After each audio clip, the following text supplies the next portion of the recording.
So the other night, I was just scrolling through Reddit and I found this absolutely insane story. At first, I honestly thought it was a horror story, but the deeper I got, oh boy, this one got wild. So without me yapping too much about it, we're just gonna get straight into the story. So welcome to Stories I Found on Reddit. If you're new here, do me a favor and give this video a like.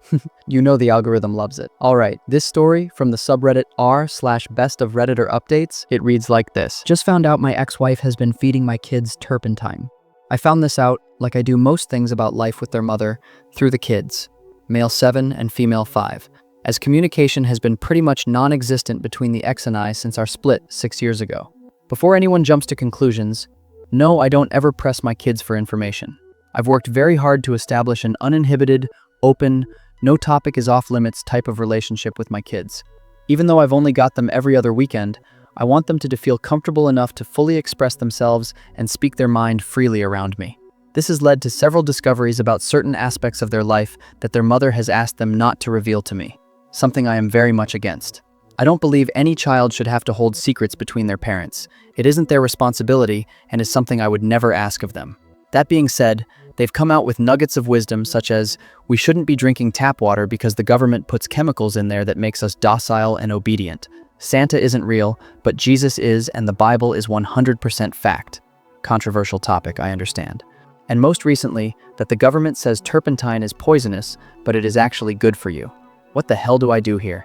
If I speak to my ex about this, or even let slip that I know it's going on, she isn't going to have an honest conversation about it with me, and I fear that she'll just press the kids even harder to keep things from me. I don't want their heads filled with this rubbish, but I feel so powerless to stop this. All I can do is try to teach them to think critically, but that is only going to be so effective when they're getting told all this nonsense is fact. Help. Edit. I spoke to my children about it and recorded the conversation to ensure there was no confusion about what was being said. They were being fed a spoonful of turpentine every day by their Nana for the past 4 weeks while they were all away on holidays. But there is zero chance my ex wasn't aware this was happening. Definitely turpentine. 100% pure gum turpentine, my boy said the bottle read. The distilled stuff, he said. They even started singing that Mary Poppins song. A spoonful of sugar helps the turpentine go down. Feel like I'm in an alternate timeline. Edit 2. Talk screen won't be happening until we get a referral. Poisons Hotline has no literature on hand for chronic exposure to turpentine, let alone in children. But the kids don't seem symptomatic. We will be visiting either a general practitioner or the hospital first thing tomorrow for a full checkup, and a report will be made separately to that of the medical mandatory report. I don't really see a scenario playing out where CPS isn't getting involved here, and I can't not have my kids medically assessed knowing that this has been going on. Currently preparing for the shitstorm that's bound to ensue. Okay, so I actually wanted to jump in here for a second. The OP of this post also shared this story in a few other places, like r/OzLegal, r/AskDocs, and r/Toxicology, to get some more advice. Also, OP left some comments that add a lot more context to the whole situation, so I'm gonna read some of those now. User: what the fuck? Asymptomatic? Dude, they've told you she's poisoning them. You should have immediately taken them to the hospital, regardless of whether you can see symptoms. I don't care if your mom is a nurse, she can't run tests by looking at them. Anyway, I still am not convinced this is real, but if it is, what you just said about your dad makes this all more confusing and sketchy. Take your kids to the hospital and seek legal help. OP. We spoke to the hospital man. We called ahead. There was literally nothing they were prepared to do for us other than what we had already done. They wouldn't run tests unless the kids were exhibiting symptoms or they had a referral, even after telling them what was going on. The nurse was very apologetic, but it is what it is. Best they could offer was a place 2 hours away that wouldn't open until tomorrow anyway. I know what you're saying, but it just isn't that simple. And yeah, I understand. That seems sketchy. I guess it kind of is. There is no legal help I could possibly get on a Sunday evening, and no way we could move things forward without rushing into it. We are going through everything tomorrow, properly and thoughtfully. All right, and the OP actually left a couple of updates on this one. So let's see what happened next. Update 1. The kids have been medically assessed. They've had blood work done, testing for liver and kidney function as well as any other abnormalities, and have undergone some minor testing. Thankfully, everything has come back clear and they seem to be happy and in good health, apart from my daughter being a little upset about being jabbed with needles. There were, however, some very concerning statements made by my kids to the doctors who screened them, both with and without any family present. Everything said has been transcribed and documented in their discharge papers.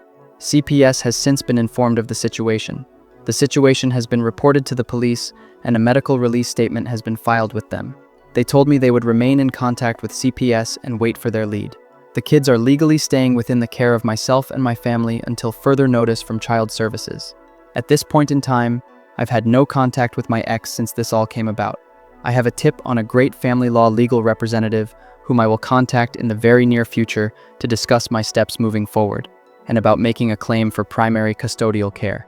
My family fully supports this decision, and we are all still incredibly shocked about this whole scenario. I am on the verge of having an absolute meltdown, but things actually seem okay for now.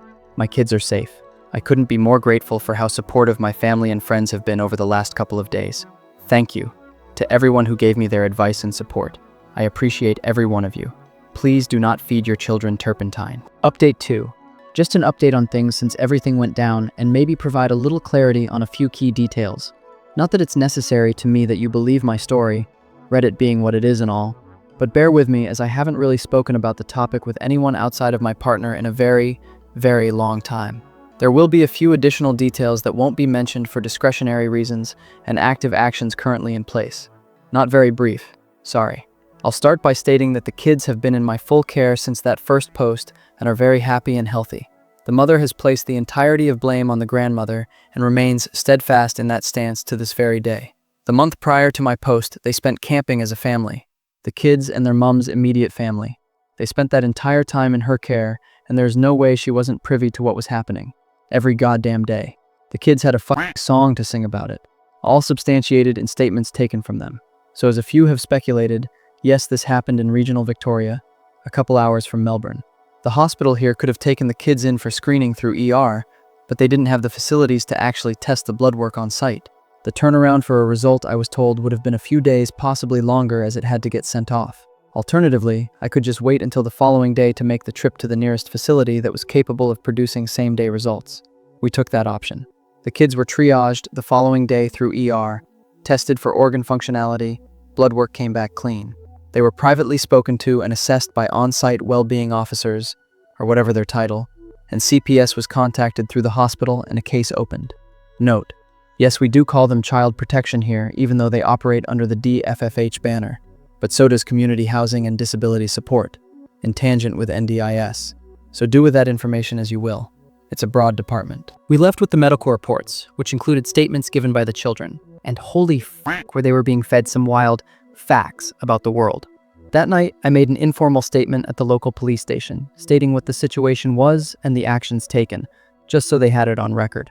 For those tracking the chronology of all this, we are roughly 30 hours into the timeline from me first finding out. CPS conducted several interviews over the next month with all parties involved, as well as a house call to my residence. Not sure how extensively they interviewed the mom. They concluded the children unfit to be in the mother's care, but were comfortable in closing their case should they remain with me full-time. Surprisingly, there was no legal order put in place. Apparently, they are happy to move on from a situation once comfortable with the results. Found a good law firm and started the legal process, which has been very slow due to a, unsurprising, lack of cooperation.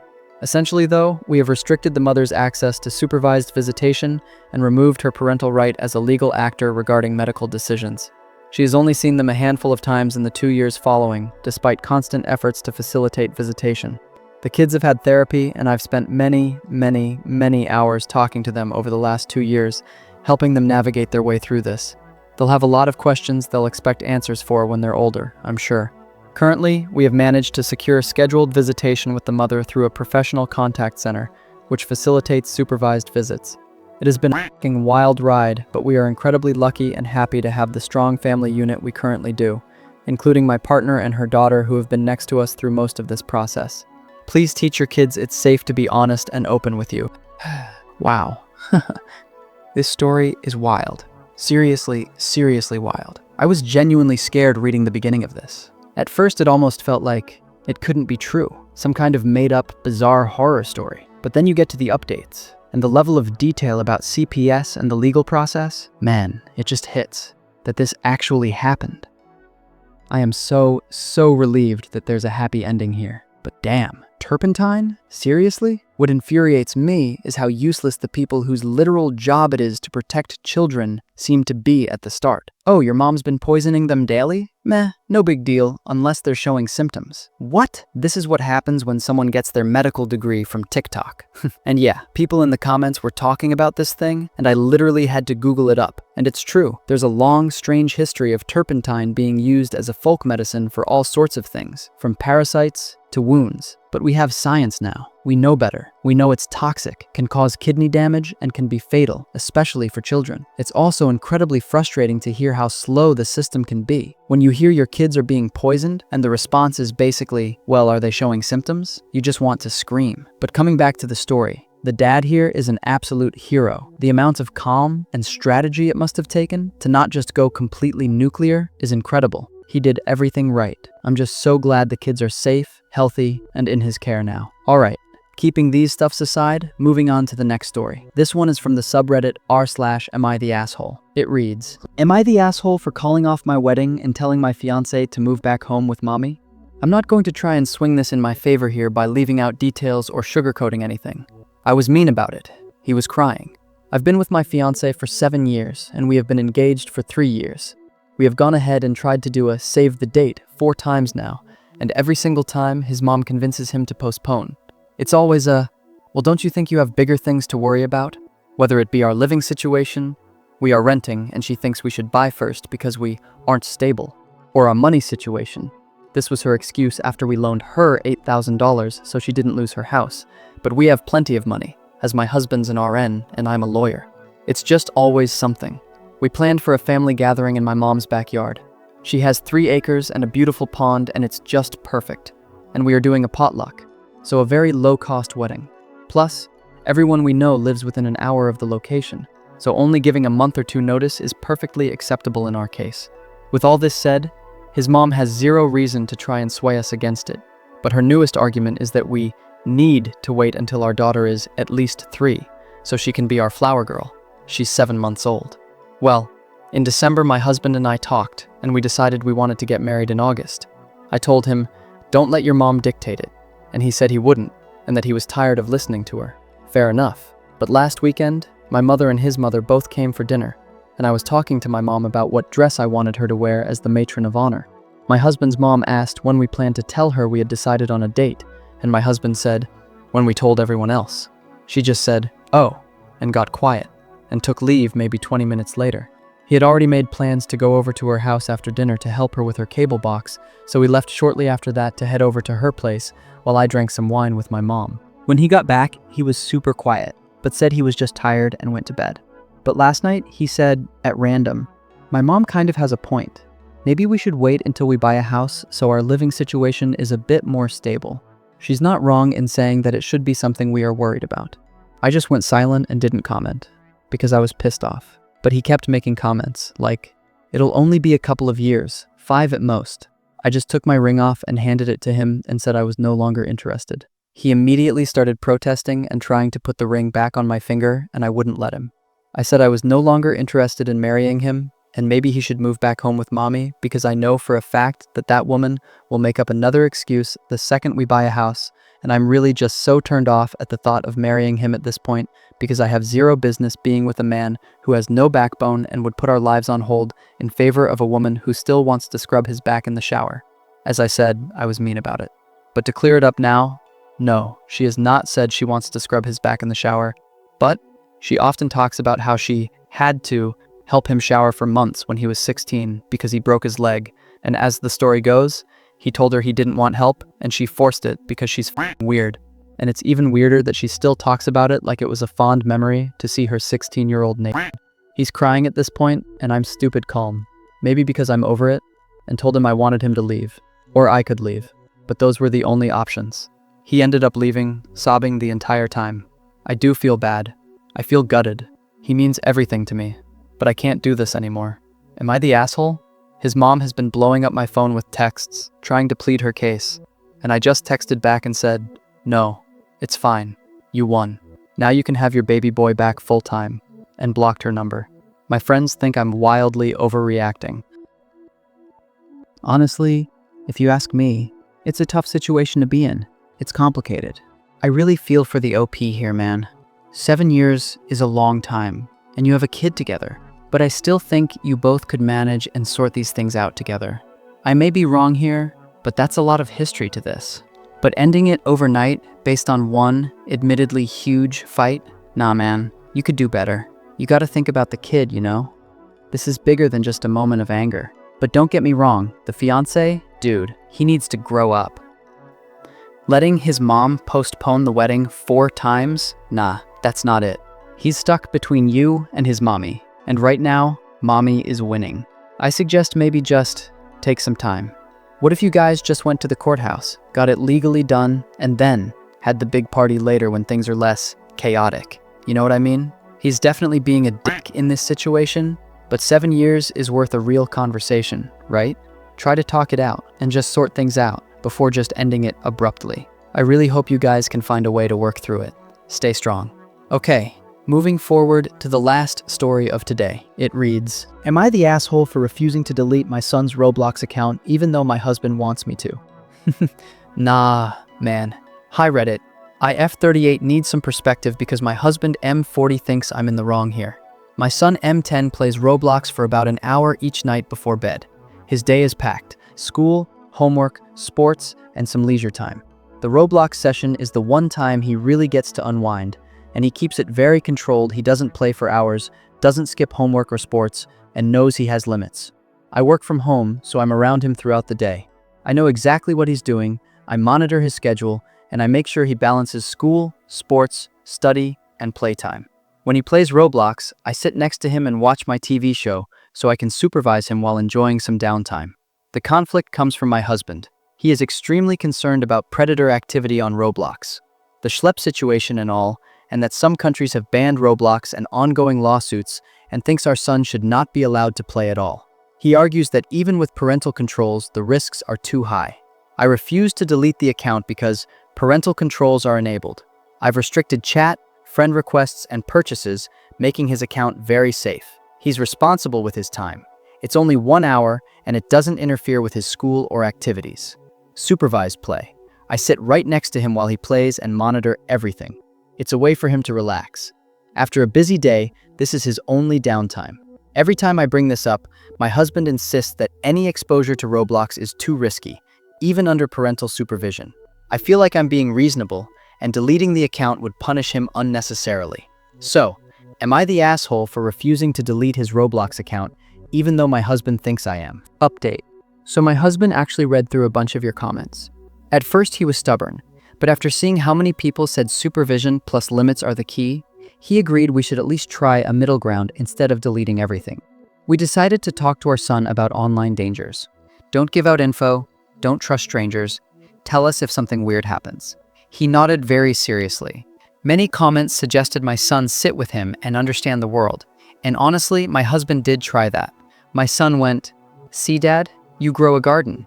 Seeds like Ember Lily and prismatic ones earn you the most profit. Then steal a brain tot, tralelo tralala," and something else he told us. My husband just sat there like, none of those words made sense to us. He was so confident though, explaining it like he was a professor giving a lecture. My husband didn't want to kill the moment, so my husband just went, "Ah, okay, I get it now." Spoiler, he did not get it at all. Now my husband actually sits with him during Roblox time. Our son is thrilled to narrate everything. "Look Dad, I just stole his brain trot." Meanwhile, my husband looks like he's watching an alien language stream in real time. I sit there with my show and just laugh quietly. So no, we still don't understand Roblox. We're just two clueless millennial parents trying to decode brain tots while our kid lives his best life. But at least now we're approaching it together instead of arguing. Thanks Reddit for pushing us in the right direction. Oh man, this is the perfect ending to this video. I couldn't have asked more. This is so cute. I'ma close this video here today. It's all good from here. What a lovely family. I'm not married yet, but if someday, for me this is the kind of thing you hope for. Alright, and on that incredibly wholesome note, that's all the stories I have for you today. Thanks so much for hanging out with me till the end. I'm glad we got to end on such a good one. If you enjoyed the video, you know what to do. Hit that subscribe button if you haven't already. I'll catch you in the next one. Stay kind, y'all. Peace.